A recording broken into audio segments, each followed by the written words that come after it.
one certain point, I do admit that I was the bastard shepherd dog who barked and led the sheep into the pen, who led the sheep into the matrix. What's up, Kaijus, lone wolves, tigers, and sigma males out there? It's your boy Kaiju Kong, aka 2K, emerging from the depths of sweet solitude to bring you some more sigma soul sustenance. Alright guys, so I got a lot of DMs and messages from guys lately, and the common theme of this is that they tell me that life does not seem to make sense. You guys can be in school, you guys can be in university, trying to find a job, getting your resumes ready. You can either be working already, have a career, in the middle of your career, facing this midlife crisis. I had one guy who was facing this midlife crisis. Or you can be getting ready to retire, paying taxes. But overall, somehow at the end of the day, when you sit down on your couch getting ready for bed, you look up at the ceiling and you're wondering, is this all there is to life? Many of you who are Christian, Catholic, you have this book. This is called the Bible. For those of you who are not Christian or Catholic, bear with me. I'm not preaching or anything. I'm just gonna take a little snippet of the Bible to share with you that the Matrix does exist. And for me, personally, the most red pill book of all time is this book that probably is gathering dust on your shelves. So I do highly recommend that you reread your Bible and open it to the book of Ecclesiastes. It hits you right smack in the face with the Matrix. Now let me read it to you word for word. Chapter 1, the words of David's son, Koheleth, or Solomon, king in Jerusalem. He said, "Vanity of vanities, vanity of vanities, all things are vanity. What profit has a man from all the labor which he toils at under the sun? One generation passes and another comes, but the world forever stays. The sun rises and the sun goes down. Then it presses on to the place where it rises. Blowing north towards the south, then towards the north, the wind turns again and again, resuming its rounds. All rivers go to the sea, yet never does the sea become full. To the place where they go, the rivers keep on going. All speech is labored, there is nothing man can say. The eye is not satisfied with seeing, nor is the ear filled with hearing. What has been, that will be. What has been done, that will be done. Nothing is new under the sun. Even the thing of which we say, 'See, this is new,' has already existed in the ages that preceded us. There is no remembrance of the men of old, nor of those to come. Will there be any remembrance among those who come after them?" You see, guys, vanity of vanities, all things are vanity. We are just cogs in this machine. And because of this COVID, reality has hit so many people right in the face and showed us that we are not as valuable as cogs in the machine as we originally thought. People are losing their jobs right and left. Society, what we did over time is that, imagine an anvil, we ding, ding, ding, we fashioned our own chains and then stuck it onto our ankles. That's what we virtually did. Now currently, I'm acting as the lone wolf liberator.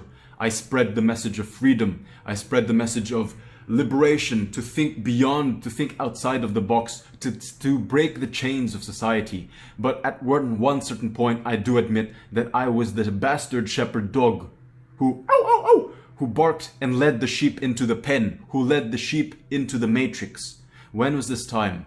It was around the year 2013, 2014, and I was working as an assistant director in an NGO, or a non-governmental organization, it's a charity organization in Thailand that was right there. The mission of this NGO was to educate the poor, impoverished young adults, which was like late teens to early 20s. We trained them in order for them to find jobs in the hospitality industry, hotels, restaurants, you name it, in Thailand, in the local area. Now I got this job because I wanted to help people. And of course I saw poverty as something that nobody should go through. We don't get to choose whether we are born rich or whether we are born into a poor family. And so I believe that since I was born with considerable means, that it was my responsibility to share my fortune with other people in the terms of knowledge, in the terms of my time and my effort. So as the assistant director, I actually had 3 jobs. One was I had to go to the mountains with a motorbike at the age of 19 to seek out, to go to the villages, go from one village to another, speak to the locals. Locals will tell me, oh, there's a village up there.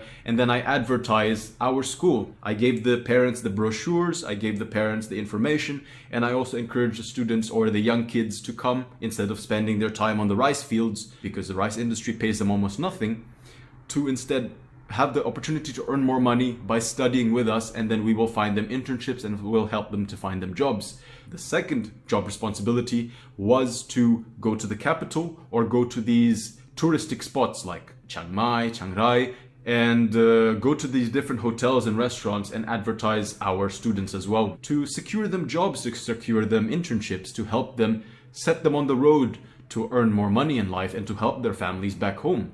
And the third job responsibility was to be a teacher as well. I spent my time teaching. But there were two events during that time that really opened my eyes to the Matrix and opened my eyes to exactly who I was, or who I was acting, or what role I was playing at the time. The first one was when I was teaching a class in the local partner school. Teaching the class, and then during the break, I talked to one of the students. He was the eldest student in the cohort, and I talked to him. I asked him how his life, how his parents are, what they do for a living. They were rice farmers, and he said that he's studying in order to go back to his tribe, to teach them the language, to teach them modern culture. And I said, you don't want to find the job in the city? He said no. And I said, why? Don't you feel like you're poor when you're back home? He said no. And that really opened my eyes to the definition of poverty. Just because someone does not have just because someone does not have money, just because someone gets his food directly from planting the food and not earning money in order to buy from the supermarkets in order to eat it, does not mean he's poor. Many of these third world countries, and I was born in a third world country in the Philippines, and I can tell you for a fact that people in the third world country, they tend to be much happier and much more satisfied with life, happier with the simple things. And actually, happiness with the simple things, that is true contentment. Just because you drive a Lamborghini, just because you live in a mansion, just because you have a pool in your house. Most of the people who have a pool in the house, they don't even swim in the pool once a month. You get tired of the things that you have. You always constantly want more, you want more, you want more. And that's the danger of capitalism. That's the danger of materialism. So that's the first experience that opened my eyes. The second experience was when I went to the villages to recruit students. During one of the meetings, after the meeting, we had a break. And then one of the parents, he was the chief, the tribal leader of that village. He came to me and he told me, frankly, he came up to me and he said, what are you doing? Why are you with them? We are proud of our values. We are proud of our culture. We are proud of our local customs. And you are basically stealing away our children.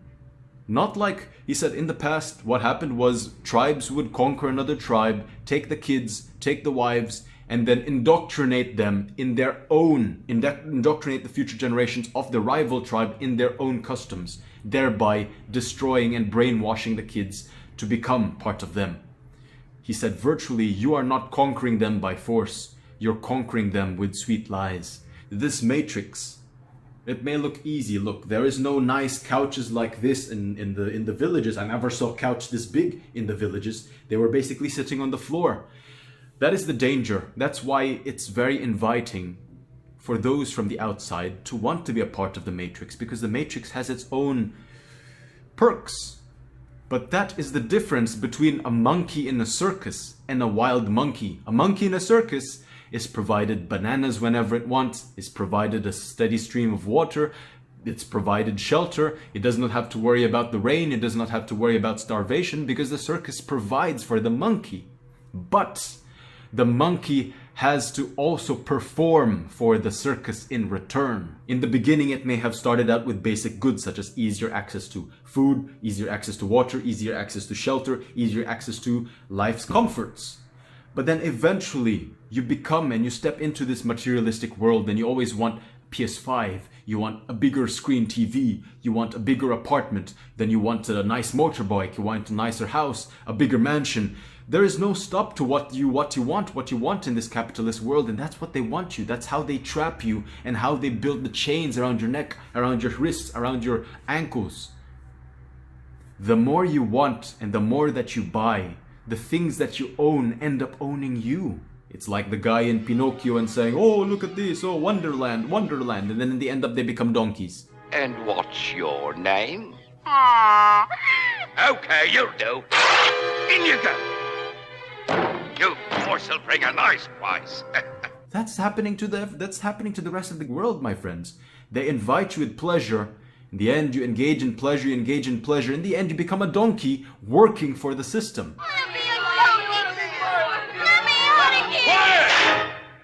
You boys have had your fun. Now pay for it. If you keep wanting to impress others, if you keep wanting to buy things, you're gonna literally live paycheck to paycheck. When you live paycheck to paycheck, you cannot escape the system. So that is the circus monkey. The monkey in the wild. It may not be so appealing because you have to do everything yourself. You have to hunt, you have to know how to grow your own food, you have to know how to build your own shelter. That is the extremes.